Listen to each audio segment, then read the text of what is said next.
Do you live alone? Can you remember those first few weeks, the challenges, the difficulties that you faced? Or are you just finding yourself living solo? Hello, welcome. My name's Anita, and I would like to pass on a few hints and tips that I've learned over the past 12 years of living alone. When I first split up from my partner, that was the first time in 50 years that I'd ever lived solo. You see, previously I'd obviously lived with my mum and dad, then my husband and my children. Even when my husband and I split up, I still had the children at home. Then I met a new partner and we lived together as another little family unit. And the girls, they gradually grew up and they moved on and made lives of their own in their own homes. But I still had my partner. So I'd never, ever lived solo. And then just after I was 50, me and my partner split up. And that was the very first time that I was going to be living solo. Now, this was quite a scary prospect to me because for 50 years, as I said, I had lived with somebody. And I didn't know anybody at that time who actually lived on their own. So I had nobody that I could look to for advice or help. So I knew I was going to have to do this on my own. And at that time, that very first weekend, I was in a situation where I had to go out and buy a television to replace the one that we decided my partner was going to take. So I got myself ready and took myself off to the electrical store. Walking into that store was really quite scary. And I've always been quite an open and confident person, but walking into there was really quite scary. I felt that all eyes were on me and everybody knew my dirty little dark secret that I was now recently dumped, for want of a better word, and solo. And walking down the back of the shop where all the TV banks were, my heart was pounding. And in that few minutes that it took me to walk back there, I'd managed to sort of talk myself into, come on, you can do this, it'll be fine. And I'm looking at all these banks of TVs, and they seem to be ever growing. They seem to be multiplying these televisions, each with more and more fantastic features that I had absolutely no idea what they meant. You see, in the past, my partner and my husband, they'd always made those kind of technical purchases. I'd never needed to take any interest to know what all these things meant.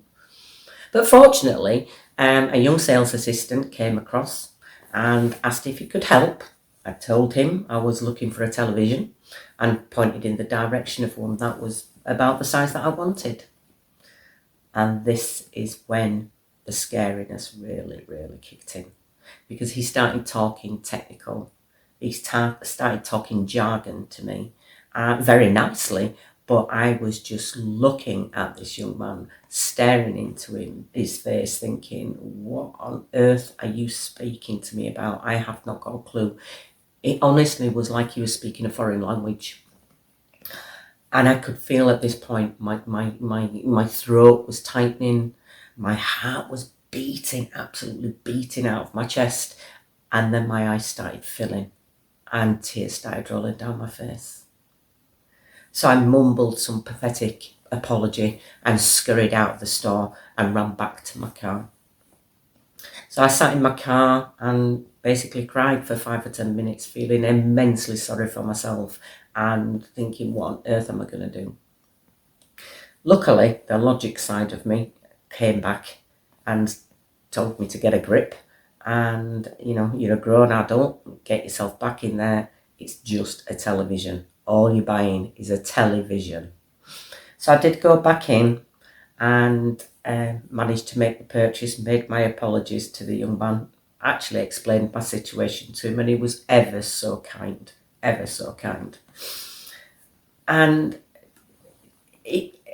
I never felt so scared over something so stupid. And it was the most bizarre feeling in the world.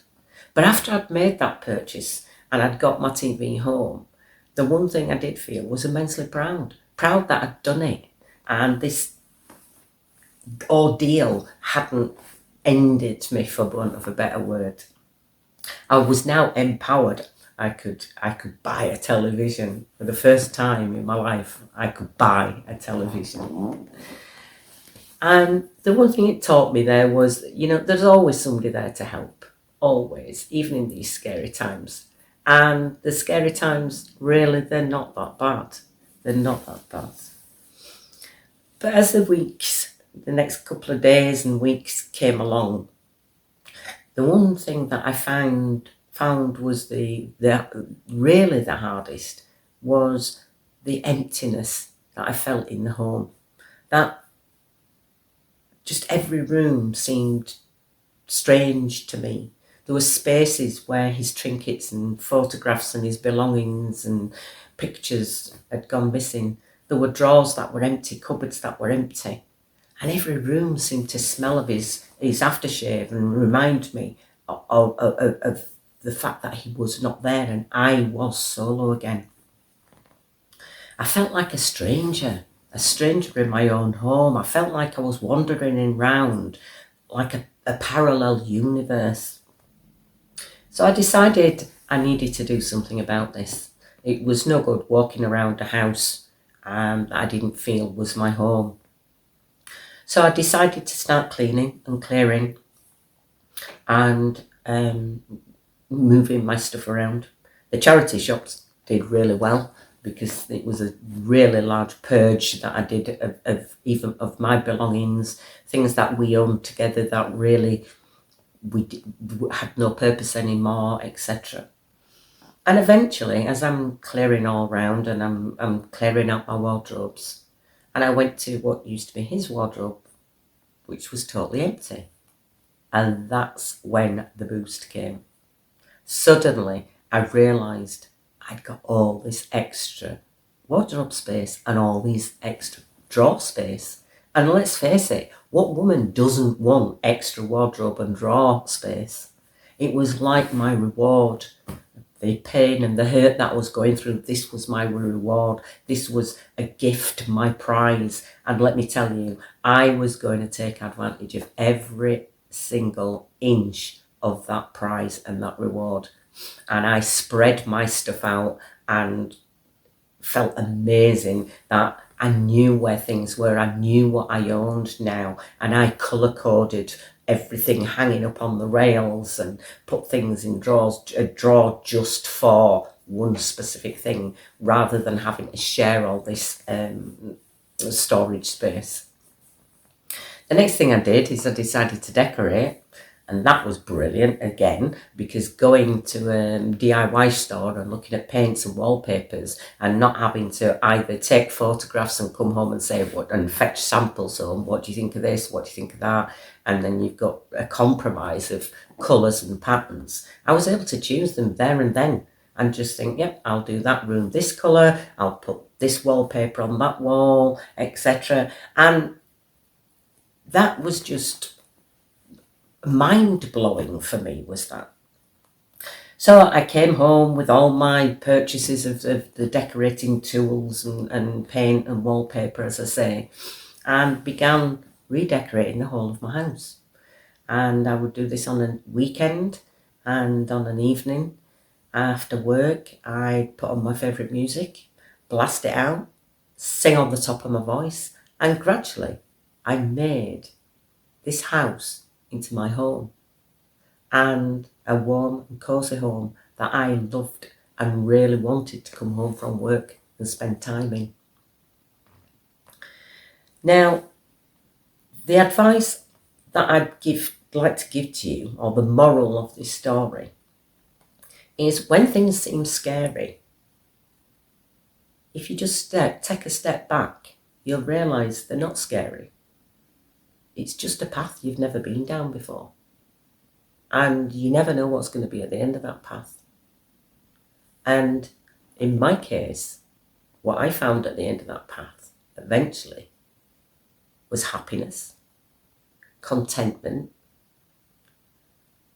and I managed to fathom a life that I could live fulfill and survive and thriving, that now I wouldn't change it for the world.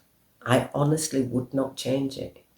I love living solo, but I know at this point in time, for some people, that is the scariest thing ahead of them. So I suppose the moral of this story is things will be scary, but they will get easier. Things will be daunting, but they will become the norm. You just have to make yourself do it and go step by step down that path. And eventually, you'll realise that that path's not a scary path. It's just one that you're travelling solo. And you never know who you're going to meet along the way. You never know what friends you're going to make along the way. And you're never going to know what experiences and what skills you'll pick up in that journey.